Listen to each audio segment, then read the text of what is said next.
So sort of one of my key complaints is always this fight between science and religion. And I'm always like, well, where is this fight? Are the religious people throwing rocks? Are they shooting people? I don't get it. It seems very one-sided. Like science seems to insist that this is a battle that's going on, and I can't see any evidence for it whatsoever. So it's kind of weird, like, what's going on. But I think there's a reason why that's happening. And, when you try to explain to people things, simple things like, well, it wasn't too long ago that 80% of the population was Christian in the US, and 80% of the scientists, including physicists, were Christians. And then they're, oh, that can't be true because science. And it's like, why can't that? Like, science came from religion.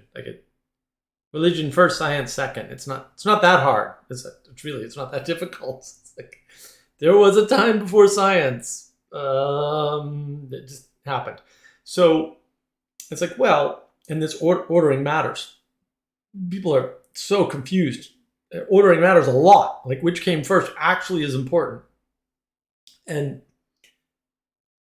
when you don't recognize, oh, science was born from religion, that's how it happened, then you don't realize why science might be rebelling against religion and pretending like there's a battle.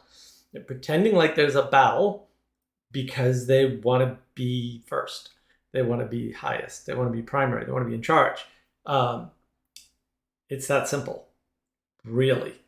And so, you may say, oh, well, oh, sure. When you let people get away with saying there's a battle between science and religion, you're hurting the world. Like, you can't just let that go unchallenged. That is an absurd statement. There's no evidence for it, and it needs to be challenged. Are you going to convince the other person? No. Probably not. But you know what? The goal of life is not to convince the person you're in conversation with. The goal is to convince people who are listening to the conversation. And that's a better telos to have in a conversation than worrying about the person you're with. Like, no amount of talking to Sam Harris is going to get him to realize that there are things in the world that cannot be seen by telescopes. It's never going to happen. He's not smart enough to do that. And that's okay. But the audience that follows him might realize, due to your argumentation and your pushback, maybe not that there's more to it than that, but maybe it gets them on the path of exploration that gets them to the point where they realize there's a lot more to it than that. And that's really all we can do. But we need to do that. A lot of people are, well, this person's kind of stupid, so I won't push back. That's an error. That's a mistake. That's a problem. You've created a problem that didn't exist before and doesn't have to exist. When you encounter bad arguments, bad faith, you need to call it out. It just is what it is. It's going to create conflict, it's friction, there's problems. But those are the cards we're dealt. And a lot of this historical rewriting is wrapped up in not wanting the world to unfold the way it did.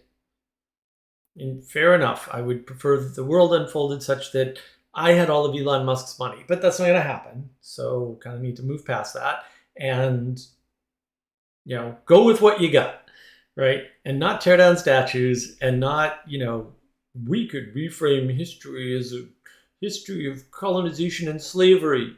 We could, or we could reframe it as the unfolding of the glory of God. Like, pick one. Okay, let's pick the positive one and not the negative one. That'll be better. And that's the problem. Like, they want better to be what's in their head, and they don't want better to be what is better. And again, I don't blame them. But they're not good faith actors, and they're not good people. Sorry, they could be good people. They could become good people, but they'd have to work at it, and you'd have to tell them that. Like, they have to not only see the error of their ways, but also a better way. And if all you're doing is showing them a better way, they have no reason to move towards it because there's no disincentive. And disincentive is very, very, very important. B.F. Skinner tried to prove that you could just use positive incentives for people and that would make better people. And that's an old experiment, unbeknownst to him, and it doesn't work. And he tried to do it and it didn't work. because it doesn't work. It's not magic.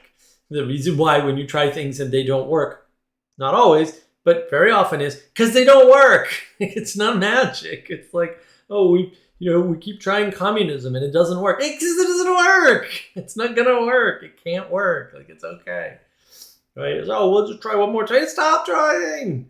Like, at a certain point, admit defeat. And that's really what it's all about. And I think science doesn't want to admit defeat. Right? It wants to be that Kantian dream of, overriding religion and knowing the world. And it's not going to happen. And the motivation is very cynical and selfish. Right? The motivation, honestly, is they want to play God. They want to be in charge. They want to be at the top of the hierarchy, because if the world works through science and they're scientists, then you should listen to them.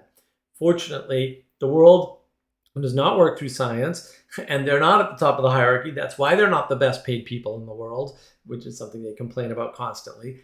Right? They're not the ones creating the new things. They're not the ones moving the world, right?